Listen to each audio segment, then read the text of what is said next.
What's up everyone, my name is Mark Hawk and today we're doing a pretty thorough review of the GoPro Hero4 session up against the Sony AS200V. Now we're going to put these cameras through a variety of tests. There's a ton of topics here to cover. You can use any of these quick links to jump to the section you're most interested in. Otherwise, sit back and we'll start playing them all in just a second. And if you find this video super useful, please consider donating to the Help Mark Hawk Cam support button in the upper left, and also noting the Sony AS200V does not have any type of housing on it throughout the duration of this video with the exception of the underwater part. We're going to start off by taking a look at the battery life between both of these cameras. Now, the Hero4 Session does have an internal battery. There's no way to take it out, but for its size, that means we could have a bigger battery life. And we have been able to get it up to 2 hours and 10 minutes, but for this test, we only got an hour and 58 minutes. The AS200V actually has a removable battery that we were able to get up to 2 hours and 11 minutes at 1080p with XAVC-S mode turned on. Now, while we'll be exploring some other frame rates throughout the duration of this video, we're going to start off at 1080p, 30 frames a second. This is a good place to start because it's not really pushing the camera to do anything extreme, and we can kind of get a basis on where each camera lies. Now, on the GoPro Hero4 Session, our colors are going to slightly feel washed out, and that might be because we have a little more range in our white and our black values, and we'll come into that a little bit later. Often, the image is a little bit softer too when you compare it to the Sony HDR AS200V. The nice contrast and sort of sharp edges on the AS200V does come with a little bit of detriment because our white values again are a little more crunched, so things like railings or things that are kind of thin and have a bright background behind it might get washed out and lost, and we'll see a bunch of that throughout the video. Now, on the right side of your screen, you'll actually notice my jeans have a good amount of detail there when my arms are raised. With the Hero4 Session, again, we're slightly softer, so we lose a lot of that fine detail. Jumping back onto those white and black values that I mentioned before, think of having a deck of cards. You have 52 shades of white on the left side of your screen, while on the right side of your screen, maybe you have 30 cards of shades of white. And you can kind of see how our sun is just one bright white light, as opposed to the Hero4 Session, which has a more gradiating ramp of different colors. Now, the Hero4 Session, this does make it seem a little more washed out, and it loses some of that pizzazz, that sort of initial sort of wow factor. The AS200V definitely just has some really nice rich saturated colors. Again, since we have really bright whites and really rich blacks, that image just pops really nicely. Now, if you want to go through the effort, the Hero4 Session will allow you to sort of pop these values yourself, but again, our image is already kind of soft. We're not going to be retaining any sort of sharpness or clarity. We're just going to be sort of crunching down those black and white values to kind of get that little pop. And if you look on the left side of the Sony camera, you'll actually notice as we get to the farther left side of the camera, things get a little bit blurry and soft compared to the center of the screen, while the Hero4 Session has a nice consistency all throughout it, but it's really just in that sort of outer left and right area as we get to the edges of the screen, and that's because the Sony has this really extreme lens distortion that we're going to cover a lot more in a little bit, so we'll jump back on that when we get there. But it's good to note that as you get towards the edge of your screens, you are losing some of that sort of detail. Now again, the Sony camera just has a ton of saturation, a really nice contrast, but both cameras are doing a really good job of retaining detail. The Hero4 Session, you can actually see the tree bark really nice. Again, that not so contrasted detail allows us to see a lot more of those fine lines, but again, it's a much softer image. Things in the background, like the areas that are a much similar color, nothing's really getting lost or muddy or doing anything weird on both of these cameras, but if you do look in sort of that major bush in the middle of your screen on the left, you'll just notice again with the Sony camera, you do see a lot more detail because we have a lot more edges and stuff. What we're going to take a look at here is the difference between filming at 30 frames a second and the quality dip we take when we switch to a higher frame rate. So for this test, we're going to go from 30 all the way to our slowest motion. So with the Hero4 Session, we can actually do 100 frames at 720p. That's the lowest we can go and still be in HD. And with the AS200V, we're actually going to go to 120 frames per second at 720p again. So notice things like the fine paint chip detail on both of these center bars. We're going to actually zoom in here a little bit when we go into 120 frames per second into slow motion. It's not intentional, it just sort of happens, sort of shallower depth of field. But just, again, look at those things like the paint chip detail and sort of the railing edges. You'll notice, especially on the Sony, look at the back railing as we go to 120 frames a second. There's a bit of anti-aliasing. Things take a major quality dip, and the same with the Hero4 Session. I'll say it's not as noticeable, but it's definitely there. Now, since we are crunching those values down quite a bit, take a look at things like the sky in the background. The lower bitrate, and when we have less shades of blue, that sort of card reference I gave you earlier, we start to have this sort of weird clipping detail because we don't have that smooth ramp of different shades of blue. Now with the Hero4 Session, we're not having that problem again because we have more ranges. Now actually you can avoid this with the AS200V, and we'll get into that a little bit, but I just want to point out that if you are filming in its default mode and with the vivid color space, you're going to see that. So with the GoPro, we have a slight red muted tint to everything. You'll see it a lot in that concrete, especially on the lower right side. Now, before I mentioned, we're going to sort of see a fix for that sort of sky clipping issue we have in the upper sky, but it's going to be at sort of like, we're basically going to introduce all of the shades of color to the AS200V here in a second. But you can see as we zoom into 200% here, just look at all that sort of anti-aliasing and that sort of compression artifacting. That's not for me rendering out this video. You'll notice the water looks fine and it has tons of different shades of color, but they're all very sharp edges. If we switch to the camera over to neutral though on the AS200V, you'll notice that we lose that clipping issue because now we have a much wider range of value of colors. We just have more whites and more blacks, and everything smoothly goes into one another. But we're losing a lot of that contrast, a lot of that saturation and pizzazz, and that's kind of intentional with the neutral color mode. The Hero4 Session actually does have a flat color mode, and I kind of missed it. I actually had to take the camera off of Pro Tools in order to enable flat mode, but just know that it would do something similar. It's actually going to wash out. That way you have a wider range of white and black values, and that way you can just do color correction in post with a lot more control. Now comparing underwater with these two cameras is a little bit tough, mainly because Sony's camera doesn't actually come with a flat lens case. So think of the bubble lens that the Sony HDR automatically ships with as more of a protective housing than it is good for filming underwater. You can see right away that everything with the Sony camera is really blurry, while the Hero4 Session, it actually doesn't need a separate case. Right out of the box, the cube can be thrown into a pool and it's completely submersible up to 15 feet, and I've read reports of people going much deeper than that. So it's really easy for that to just go in and out of the water. The AS200V, you're actually going to need a flat lens mount in order to get anything with really crisp results, but actually when I was visiting the pool this day, we did not have access to that. So we're just filming with the bubble lens here, and then the next test we'll do the flat lens, and we'll show you the sharpness difference. Also, it is November when I'm filming this. This pool is not heated. It is no joke about 55 degrees and freezing. I think this is another good time to mention that Mark Cam is looking for tons of sponsors, such as yourself. Look for the details at the end of this video.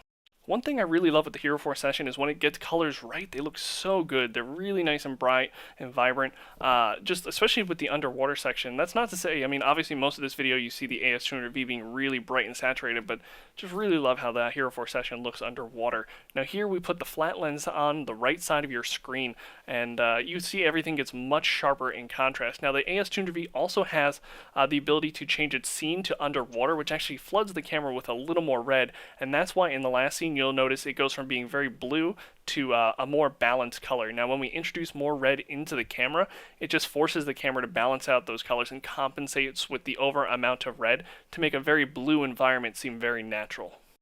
The GoPro is actually capable of this with a third-party filter, such as one from Polar Pro that you can actually get for the Session, but it's similar to, if you want to get that with the Session, it's similar to buying the flat lens for the AS200V. Now one of the big selling points with the Sony line of action cameras is they all have built-in steady shot. Now you notice as I go down this hill, the right side of your screen is going to seem much more stable. Now with a digital steady shot, we're going to be removing about, I don't know, let's say about like 60% of our motion. We're going to get rid of a lot of those handheld jitters that will often ruin an otherwise good shot. The Hero4 Session doesn't have anything like this, but the big downside with the AS200V doing this is you're going to see a lot of warping, especially when we're in the wide field of view on the edges of your screen. And when you do switch to this view, you actually are giving yourself a more narrow field of view. So we're actually much more zoomed in than we otherwise would be. And that's because we're taking the edges of the screen and we're kind of using the software and the algorithms to keep the plate center and steady, and it's sort of warping everything. That's why sometimes during the edges of your screen, you'll notice weird warping as like objects come into play. It's not just natural lens distortion. There's a little more warpiness. Now you can see as I shake my hand on the left screen, I'm shaking my hand pretty hard, and you see just we're removing a good like 60 to 70% of that shake from the AS200V on the right. As we move into low light, our compositions get a lot more interesting because we have much more interesting lighting. There's really nice shadows, there's really nice rich colors. Here we're actually taking a look at depth of field between these two cameras. We have the railing, which is fairly close to us, like the railing at the bottom of your screen. And you can see as we go further out, as we go down the pole, you can see just how sort of sharp everything stays. I feel like both of these cameras are pretty consistent. In the past, some GoPro cameras were better up close, but for the most part, they're pretty sharp 5 feet out. And I would say the Sony HDR series is about the same. Maybe a little more, maybe about 5.5 feet, they get really sharp out. So really good for a selfie stick, but again, not that 3 feet like we have with the Hero 3 Plus editions. We haven't had the Sony in its neutral color mode since the underwater test, but you can see how we're just sort of clipping those white sun values when we're on wide there, or even in the reflection we're seeing in the center building. Again, if we switch this to neutral mode, we'll have a much wider range of whites and blacks, but for now, just leaving it in this default mode gives us a really nice saturation, a really nice pop, and it really emphasizes the blues a little bit, so our skies look really nice. The Hero 4 session has that sort of muted, sort of red tone, but it's more balanced. If we wanted to adjust this one way or another in post, we definitely could. Now, the one thing that's always really bugged me about the Sony line of action cameras, especially the newer ones, is it has this really extreme lens distortion on the left and the right side. Now, it says we're shooting at 170-degree field of view, but like the last 5% of each screen basically pulls in like an extra 15%. It just warps extremely bad when you come near the edges. Think if you had like an oval in the center of your screen. The further you get towards the edges of that oval, the more extreme that lens distortion is. Like, look at this, the Sony on the right side of your screen. Just look how the ground plane is just sort of warping up in a U-like shape, and you'll see it like as we bend here with the Hero 4 session. We do get some lens distortion, but it's mainly not in the center area. It's mostly near the top and bottom as we get to the edges. Pretty much that center rectangle, if you were to draw it in the middle of the screen, stays pretty much unaffected. But you'll see with the AS200V, even as we just do things like up and down motions on a tripod, you can see that very extreme warpiness as those bars just sort of bend. And this is my main problem with this camera, because it ruins a lot of shots. It makes rewatching a lot of motion shots really hard. The only way we can get around this is by switching steady shot on with the camera, and we'll sort of cut down our field of view to about 125, I think, degree field of view, but even then it can be really hard to get rid of. The Hero 4 session gives us a lot of field of view options and a lot of resolution options that we're going to mess around with here. Now, with the Hero 4 session, we can change things like the resolution to 1440p, and what 1440p will do is it'll give us a much taller field of view at the top and the bottom while still being just as wide as it was before. And this is really good if you're doing like anything with the trail where you want to see the ground below you or above you. Now, we also have Super View here, which actually does similar to what the AS200V does by default. It gives you extra field of view on the left and the right side of your screen, but it also gives you that 1440 top and bottom and just squishes it down. Then we also have wide and medium. We're on medium field of view here right now. It sort of cuts everything down. With the AS200V on the Sony on the right, we have steady shot turned on, which is basically the equivalent, and that's how we get rid of most of that lens distortion we were seeing, though you'll still see it, especially around the edges. So again, the Hero 4 session has about 4 different modes that we can switch between different resolutions to give us different field of views, while the AS200V basically only has the 2. So in this section, we're going to be testing out the sound quality between these cameras. Now, the Hero 4 session is going to be at a disadvantage slightly because it is in a waterproof housing, but it uses a new dual microphone system that will automatically switch to the back microphone if there's a lot of front noise. So if there's a lot of wind noise, if you have it mounted on the outside of a vehicle, it'll automatically switch. Now, the Sonys are using stereo microphones, which are really good and have a wide range when they're directed at a target. But for things like ambient noise around them, they're not as strong, but they're still able to capture that sound. Now, normally we test things out with music, but this time around, we're going to do something a little bit different.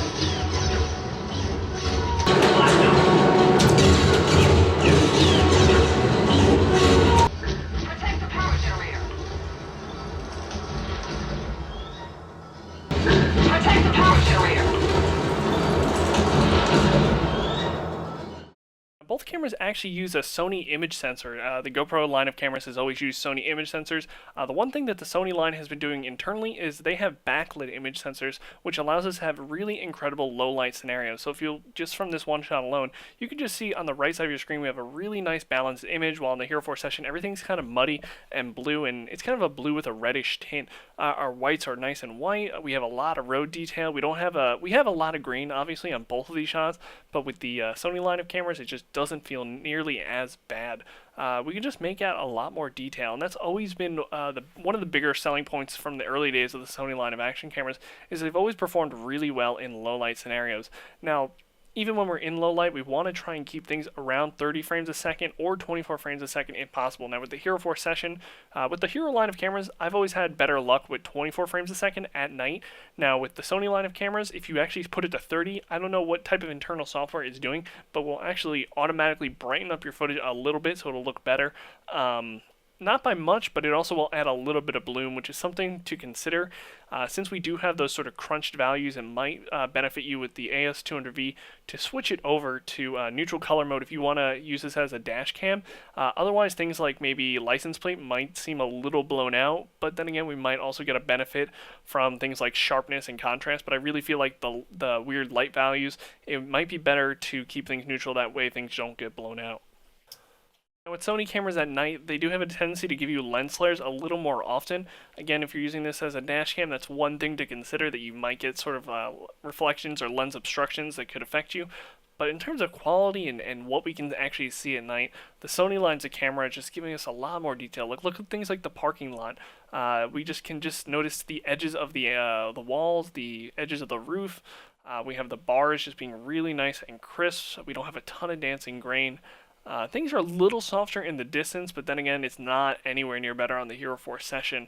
Again, just hands down, the Sony cameras have always been fantastic in low light. And it's not that the Hero 4 sessions or the GoPro line of cameras can't be good at night. It's just the Sony line of cameras is always consistently good at night, minus that extreme lens distortion on the right and left side of the screen.